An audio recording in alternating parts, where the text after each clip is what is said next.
Alrighty. Yep. All is well. So this is our game. Rise to the top.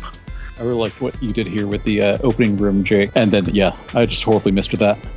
That's okay. The cactus is moving, right? So it takes time. I think that at the end of the day, the torches really add so much. Oh, yeah. I'm glad I could get. I got that in when I did. Absolutely. And I think it worked well with post-processing, too. I also really like the lasers on the jellies. It's kind of a shame that they usually get killed before they fire at you for long. Yeah. Our enemies just have like great work. Yeah, from the laser beams that the jellies shoot to these like literally just electrified kids attacking you, pigtailed kids attacking you, all the way to the worm who doesn't even have a particle effect. The worm is literally just using a rock, a physical rock. That you can shoot back at the worm. Yes. Or any other. It is technically possible. The ability to speedrun this game made playtesting a bunch of fun. If you just time the rocket jumps perfectly, you can just bypass this entire section. Right, and you can miss it. And it's a lot of fun. As if anything, it definitely showcases how the game can be played multiple ways. You can try and combat everything. Make your way through every inch of it, or you could literally just start rocket jumping your way to the end and skating. This vertical section was super hard to get right. There's a bunch to take into consideration when you're doing 3D platforming of this part here. This part took so much testing to get right, but I think it worked out really well. Yeah, one of our core concepts as we're designing this game is we wanted to make sure that everything was movable by physics. Everything can be pushed around by the rocket launcher, with the exception of level design structures themselves. Everything else can be moved. It is so fun when you shoot at a bunch of jellies, like a group of jellies, right? Oh, yeah. And they just all get physics attached to them and they just start rolling around. I love that. So you tried to make the full long jump. It didn't work. Yeah, so, no. So you went around the side here.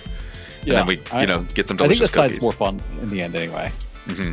And I do I think it was it Tyler who suggested we add the training mode with the doors to get the boss shield trained? Yeah, because I think so.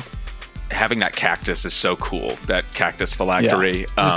But getting the players to use that mechanic before it was supposed to be. It was originally for this boss fight, but we found that it was hard to associate the two things together, the boss's shield and this phylactery. And then Tyler, you said, let's put it in the beginning. Let's put it all over the place so that they know what they're doing. Right. Mm-hmm. I also really love the missive textures on the boss now. Oh, yeah, here we go. Yep. The falling towers. I should have looked at them more. But I added the towers, and then Tristin added the fall script. That works great. I think I did the shaders for this bit, too. Mm-hmm. Now, there's a lot of elements to this boss, isn't there? Yeah. Talk to me about all the different things that are actually going on here. So the boss teleports whenever you hit them, randomly between all the different little pyramids, and then the boss fight is over. Here, I'll go back as you're doing this. There we go. Then on top of that, at different points, the boss gets a shield and gets a cactus that protects the shield, so you've got to shoot the cactus to destroy the shield. Then also at I think it was 60% and 30%, different parts of the arena start to fall down, and Tristin did a great script where they basically, earlier on they were just falling at once, but now they sort of scale after each other, so they fall down in sequence, and it looks great with the towers. It really does. Tristin, what was the idea behind how did you make this bit, these towers cascading? Is it random? Is it all scripted? What's the deal? So they're all timed. Basically, it's really simple. It just finds all the different objects that have meshes in that area and sort of just goes through them one by one with a slight timer in between each and tells them to start shaking, to start falling, and set their shader and stuff. So it was surprisingly not difficult to program once I had a good strategy for it, and I think it turned out awesome. Honestly, it's one of the coolest effects. We have a lot of cool effects in our game, but that it's almost like a surprise. I feel like I've said this a couple times. The boss fight is a surprise because the game is great, and then you have this like kind of fully flushed out boss fight with stages and things going on, and like, you know, tactics that you have to implement. The boss fight has a really nice sense of gravitas right at the end.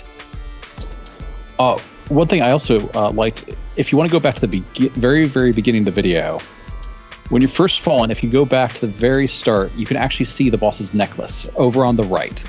Let's see. Playing the game, yeah. There's a little bit of red over there, and that's the boss right there. You can see her from the very start. Here it is, right? Barely see it. I do love that. I also this intro area. I love these little gaps. Yeah.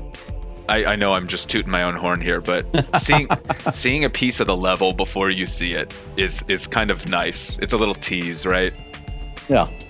Man, I had a lot of fun making all of the particle effects.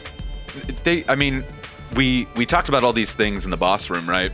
What we didn't talk about just now was the fact that that orb looks so cool, you know? Oh, yeah. It's just like really dope attack from the boss. Thank you. I honestly, it's either between that or the fire as my favorite effects. I'm not sure which one.